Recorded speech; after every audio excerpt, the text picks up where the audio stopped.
So Michael Jordan has a documentary, his upcoming 10-part doc. It's going to start Sunday. And it's going to be really, really good. But Michael Jordan is concerned that he comes off looking terrible. Mostly because Michael Jordan could sometimes treat people terribly. Jordan says, when people see the footage, I'm not sure they're going to be able to understand why I was so intense and why I did the things I did and why I rode players the way I did. Listen, Michael Jordan is safe. Because in America today, it's all about affirmation, not information. And we all love Michael, and we worship him, and that gives him a Teflon cover, and we wear his shoes, and nobody will care. If you like Donald Trump, you go to Twitter and tell everybody how great he is at those press conferences. They're awful. They're awful. Networks are dropping him. They're narcissistic. He's bragging about television ratings and people are dying. They're awful. Whether you like him or not, they're terrible. But if you like him, it's a strength, and he's goading the media. I love it. Whoever you love, you love.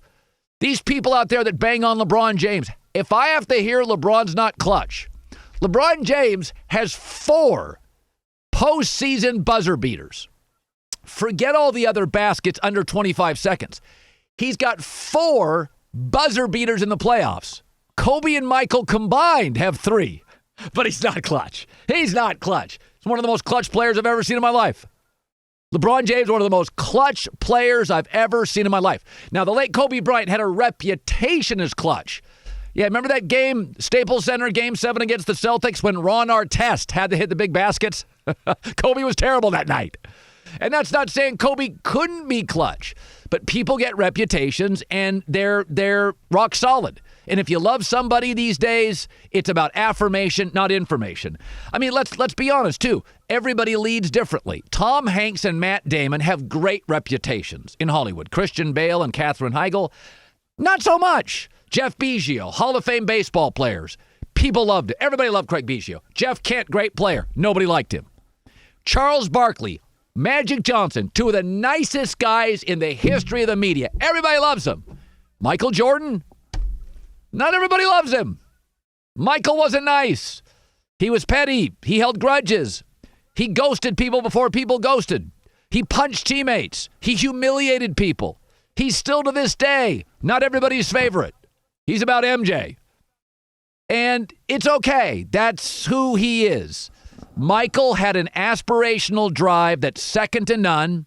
He never, ever asked anybody to do things he would not do. If Michael asked you to do it, he was willing to do it. He just didn't have a ton of patience for people that didn't have his talent. That's why he would be a terrible coach and was not a good general manager. He was not. He is a great basketball player, probably the best I've ever seen. And he's the most relentless basketball player I've ever seen. There's never been a player as relentless. He practiced hard. He played hard. He played on both ends. He was suffocating if he was guarding you, and he was debilitating if you were guarding him. But he wasn't always a nice guy. In my business, Rush Limbaugh's got a reputation as a great guy. Michael Savage, a little rough around the edges. I like the I-Man, Don Imus. He wasn't always the nicest guy to work with. Howard Stern's supposed to be a great guy. Everybody leads differently. But we do live in a society where people make their minds up. Tom Brady and Bill Belichick, 9 Super Bowls, 6 rings. Well, they cheated. Really, they cheated for all of them.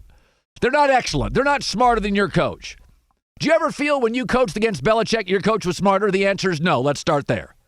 But you've made up your mind. LeBron's not clutch. Brady and Belichick, they just cheated. Michael's the greatest ever. This guy's overrated. And nobody's going to move off their position.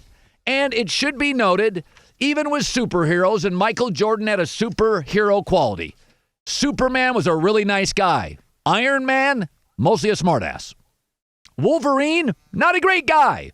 Batman, hit and miss. Not everybody is built to be liked. It's okay. Nobody is going to think less of Michael Jordan. I'm going to watch it. I'm going to be fascinated by it. I'm going to comment on it next Monday. It's going to be a great 10-part documentary. He's the best, most relentless basketball player I've ever seen. But he's not a guy I've ever thought I'd like to hang out with him. I've never thought that with Michael. I think LeBron would be fun to hang out with for an hour. Go to LeBron's house, sit down and talk for an hour or two.